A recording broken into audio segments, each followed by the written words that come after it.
And those are some of the headlines. This is Democracy Now!, democracynow.org, the War and Peace Report. I'm Amy Goodman. We're broadcasting from Bonn, Germany. But before we go to news here, we're staying in the United States because the final primaries before the November elections were held Tuesday in 7 states and the District of Columbia. In Delaware, the Tea Party-backed candidate Christine O'Donnell scored an upset by winning the Republican Senate nomination. In New York's gubernatorial primaries, Attorney General Andrew Cuomo secured the Democratic nomination after running unopposed. He's going to square off against the Tea Party-backed Republican candidate Carl Paladino, who beat out the Republican candidate Rick Lazio. For more, we're joined on the telephone by Will Bunch, senior writer at the Philadelphia Daily News, author of the blog Attitude. His new book, just out, is called The Backlash: Right-Wing Radicals, High-Def Hucksters, and Paranoid Politics in the Age of Obama.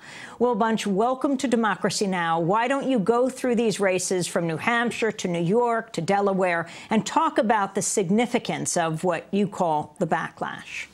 Right. Well, we saw at least 2 shocking results. One is Christine O'Donnell, who is a very inexperienced perennial candidate and an underemployed marketing consultant who kind of handily defeated a 18-year congressman, Mike Castle, middle of the road congressman in Delaware.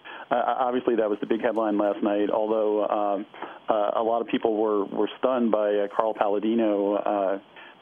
Victory in the New York gubernatorial race because he had really staked out some extreme positions, not just on issues, but also he'd been caught forwarding racist and even pornographic emails, and yet the voter anger against the establishment, Rick Lazio was seen as the establishment candidate, was so great that these things didn't matter. I mean, it was stunning. In New Hampshire, it's too close to call, and we'll see. That race was kind of scrambled because the Tea Party candidate was actually not endorsed by Sarah Palin. Sarah Palin endorsed the female candidate Kelly Ayotte, who has a slight lead in that race. So we'll have to see. And the vote counting is going very slow in New Hampshire. But these results from Delaware and New York are stunning, and I think it shows a movement that is tolerating no moderation among Republicans. In the case of Mike Castle, I mean, he lost any chance of getting support from Republicans when he voted for President Obama's cap and trade program in 2009, and for some of his other moderate stands. These voters, it was very important for them to send a message last night, and that's what they did. And in the case in New York, Rick Lazio was a longtime congressman. He certainly was running right in this race against Carl Paladino, the Buffalo real estate developer, the Tea Party candidate. His almost whole campaign seemed to be about ensuring that the Islamic Cultural Center did not get built, even near Ground Zero. Yet that didn't win it for him.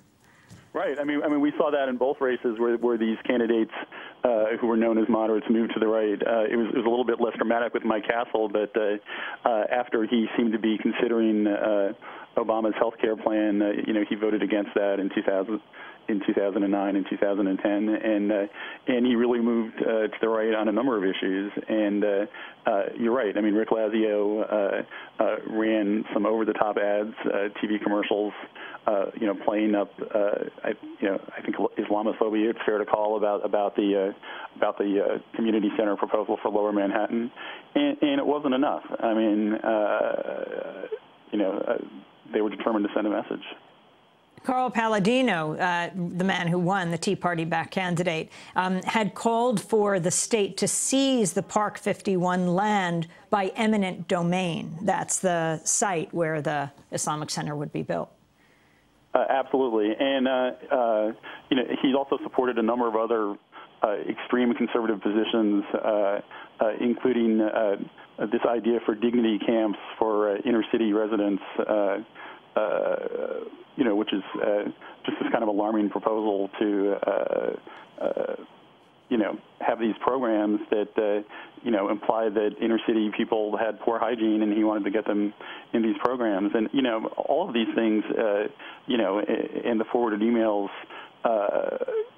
you would normally think would totally disqualify a candidate, and yet he actually won. He won easily. I think he won by 15 or 20 percentage points. So. I mean, what's interesting about Paladino's case is that calling for invoking eminent domain is not a conservative position. I mean, that's calling for extreme government intervention. But it seems that the hate trumps even basic small government ideology. Right, Amy. I mean, this is what I found when I was doing my book, The Backlash, is the driving force of this movement is cultural.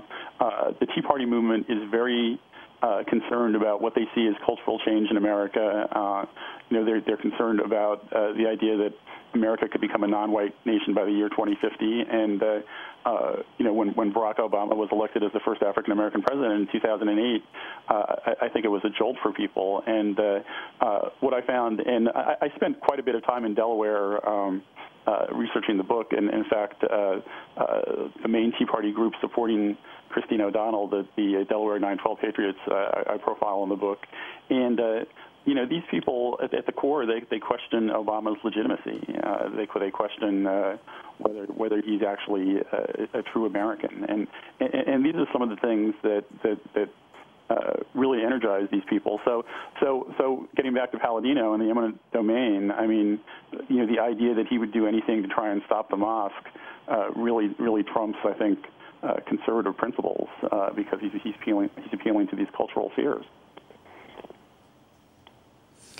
It's interesting. We're here in Bonn, Germany, and I was just speaking with someone who said that while Glenn Beck was giving his speech on the Mall, right, on the anniversary of the famous I Have a Dream speech on the March on Washington in 1963, John Lewis, the congressman from Atlanta, who I think is the sole surviving speaker from that podium in 1963, was here in the Bonn area speaking with people, and how upset he was about the significance of Glenn Beck on the Mall, talking about, reclaiming the civil rights movement.